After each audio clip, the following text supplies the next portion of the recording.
What's going on, YouTube? Welcome back. Trucking with Pastor T.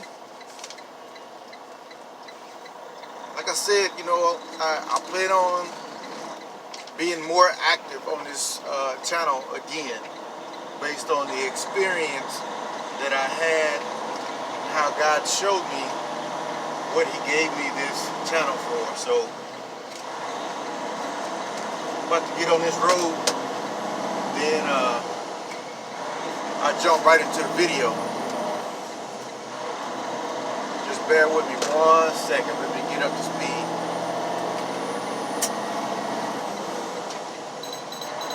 Hope everybody is doing all right today. I'm doing great. Glad that rain let up.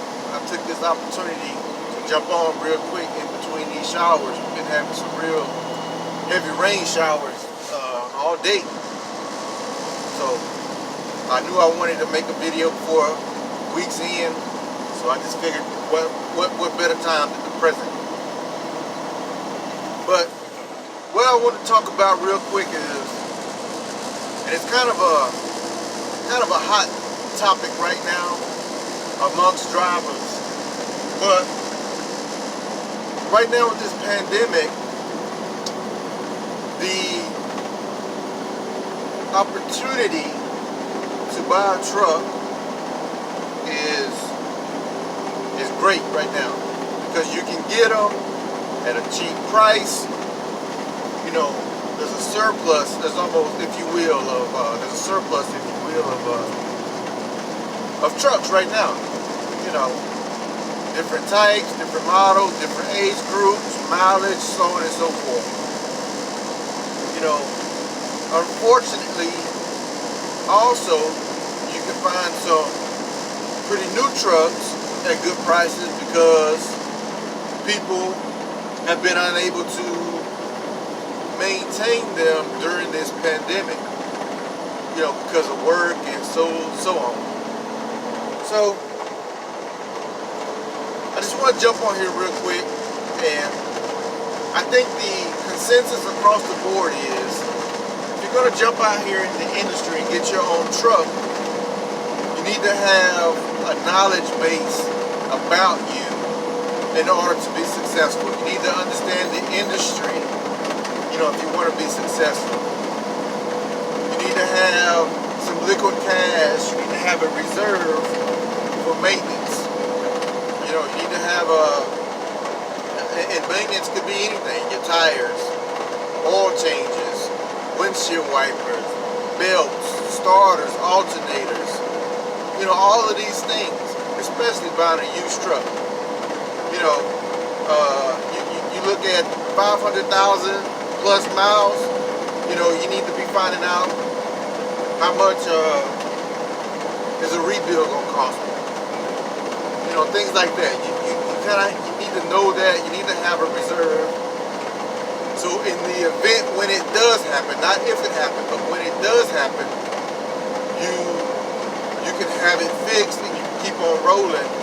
And then you don't have a truck that's broke down and you're still having to pay on it. So it's real important that you have that. Some people tell you cash out. Okay, if you have the means to cash out on your truck, that's great. Go ahead, cash out on it. But that doesn't negate the fact that you need to have a maintenance fund allocated to your business, because you have paid your truck in full doesn't mean that it's no longer a piece of machinery. Machinery is made to break down. It's made to require maintenance. Otherwise, these people will work themselves out of jobs. So it's going to break down at some point. So even if you pay cash for it, you need to have a maintenance fund. Now, one thing I will say, okay, you hell bent on getting a truck, you pay cash for it, but you don't really have liquid cash, for maintenance. Well, swallow your pride in the event that something happens and you can't repair it. Get back in a company truck, bust your butt, put some money aside, get your truck fixed, and learn from your mistake. Okay, I jumped out here, I didn't have a maintenance fund. Okay, I'm gonna jump back in this company truck, swallow my pride, save a little coins, stack my money, get the truck fixed, then I'm gonna put 10,000, 15,000, 20,000 back before I jump back in that truck. Because here's the thing, we all make mistakes, we all have failures in life, but we should see those failures as lessons. And we should take those lessons and we should learn from them so that we don't continue to make the same mistakes. Now, realistically, it would be great if we could take the lessons learned from other individuals and apply them to our own lives. But we know that's not how it works.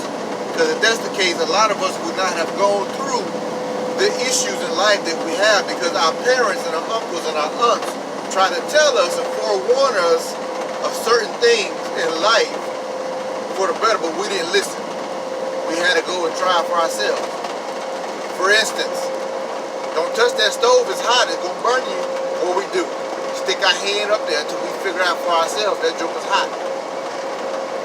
Hey, watch the company you keep.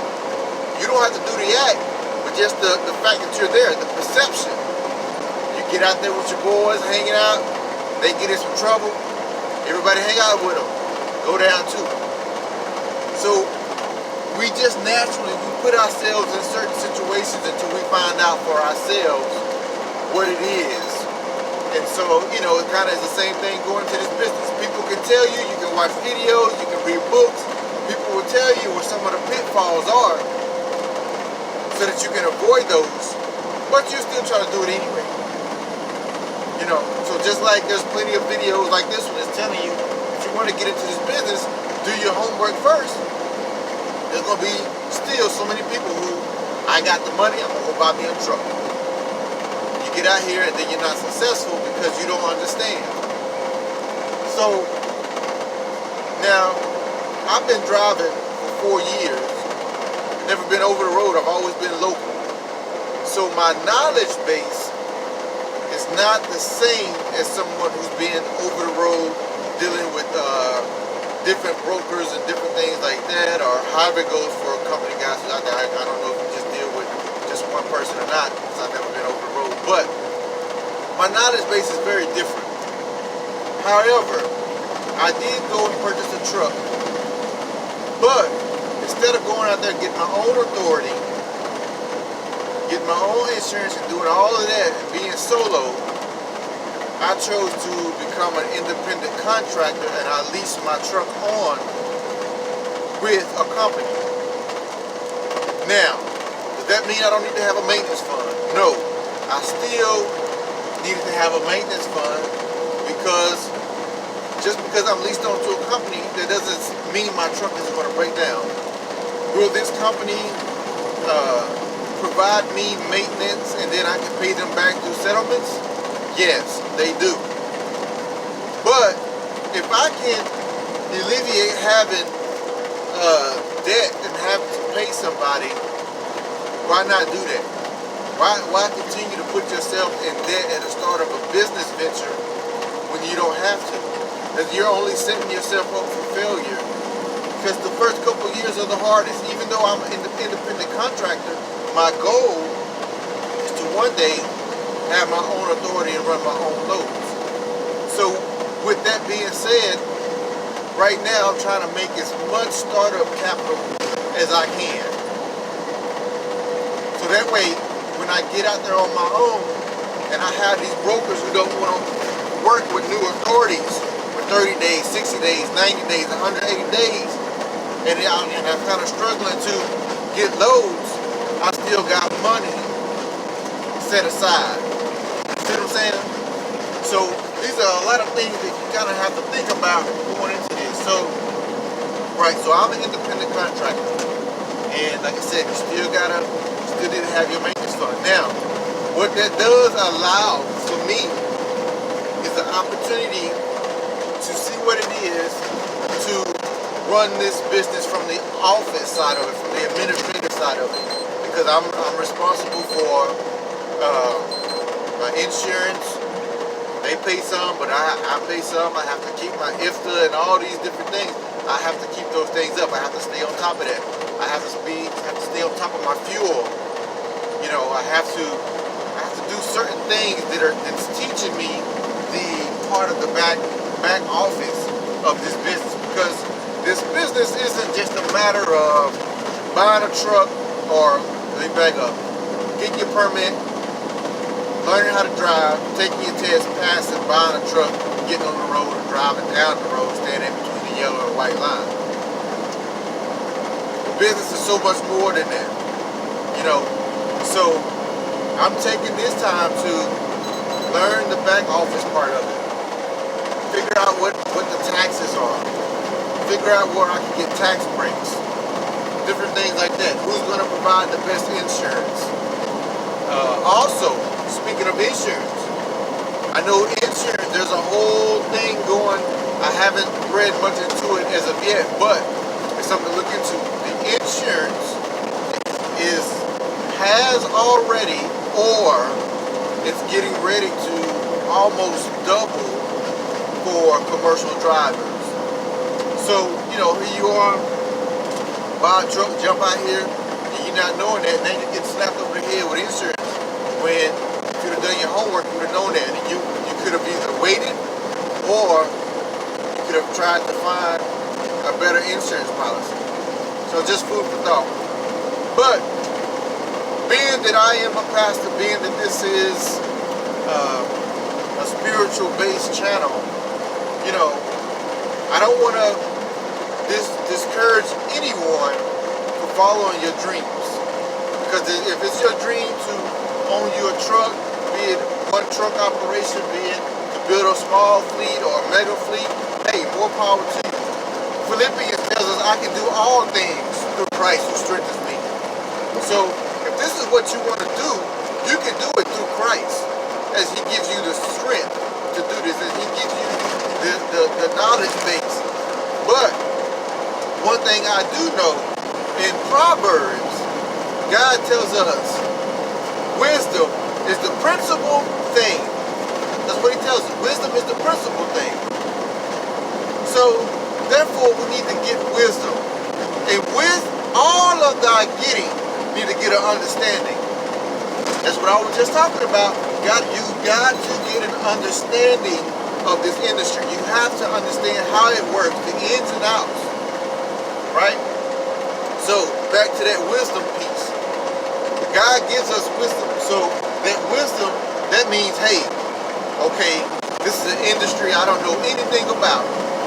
So the wisdom kicks in and say, hey, you know what? I need to sit down and learn the ins and outs. The understanding is doing your homework, and when you can't quite figure out what the next piece is, you go and ask questions so that you get an understanding of what it is to be DOT compliant, hours of service, what it means to be out of service. You know, you get an understanding. So that's Proverbs. Proverbs tells us that. That's what I love about the Bible.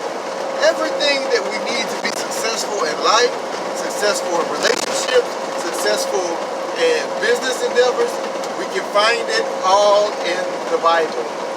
That doesn't exclude truck drivers. I think I said it on a video before. God is all inclusive. John 3:16, common passage. I see it on a lot of trucks. God gave his only beloved son. So whomsoever believe can have eternal life. He said whosoever. And I'm just glad I'm part of that whosoever. I don't know about anybody else, but that's all inclusive to me.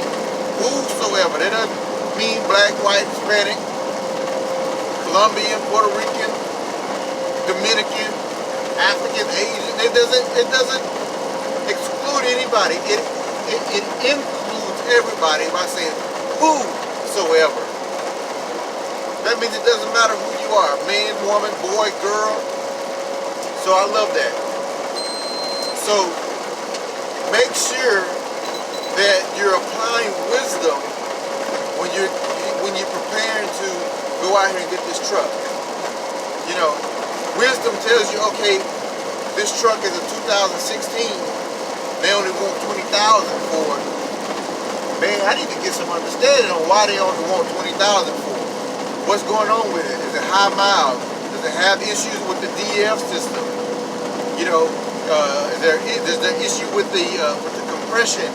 You know, all these different things. A DEF system can cost you anywhere from, you know, $3,000 up to like $17,000 to have that system gone through and fixed. So the wisdom tells you, okay, there's something about this doesn't sound right.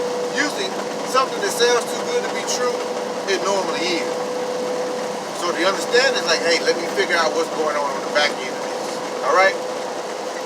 So another thing, God tells us in the book of Jeremiah that I know the plans and the thoughts that I have for you.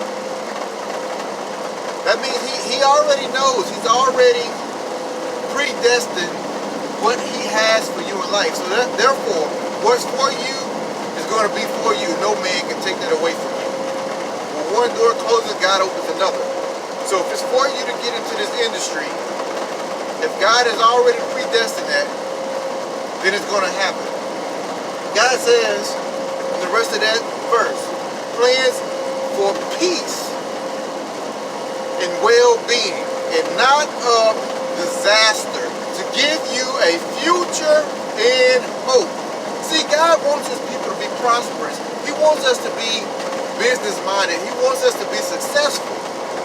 He said he'll even give you peace. That's how I knew that getting this truck was the right move, because I had a peace about the whole situation, and most importantly, I had a word from God telling me that this is what he's opening the door for me to do. So that's why I entered into this without a complete understanding of the industry. But the wisdom said, hey, you don't have a complete understanding. God gave you the authority. God gave you the okay to do it. But you need to get somewhere where you can learn. So that's why I chose to be an independent contractor instead of, okay, I got my truck, let me go and get my own authority. God says, but I have plans for peace and well-being. He wants you to do well. He wants you to be well, not only physically, mentally, and spiritually, but he wants you to have well-being in every aspect of your life. And that's what we can't forget, that God wants the best for us. We're just like as parents, we want the best for our kids. God wants the best for his kids. All right? He said, I don't want no disaster for you. He doesn't want to see you fail. He doesn't want to see you go through. But he wants to give us a future and hope. Last thing, then I'll be done with this. Book of Proverbs. It says, a man's gift maketh room for him and brings him before great men. Now, whatever your gifts are, it'll make room for you. It'll bring you before the people that you need to be before in order for you to be successful. Now, your gift may be as an artist, music, poetry, painting, sketching, drawing, what have you. That's your gift. That's your God-given gift. That gift will make room for you. But you got your buddy in your ear. Hey man, I'm out here with these trucks. I'm making 140,000. I'm making 200,000. I'm making 230,000. Bruh, you need to go in and get you one of these trucks, man. We gotta get this money, get this bag. Listen, I'm not gonna say you can't be successful in that. But the old saying goes, when you do something you love, when you do something you have a passion for, you never work a day in your life. Now, going back, your gifts will make room for you. So here you are neglecting your gift. Your gift could be teaching. Your gift could be in the ministry.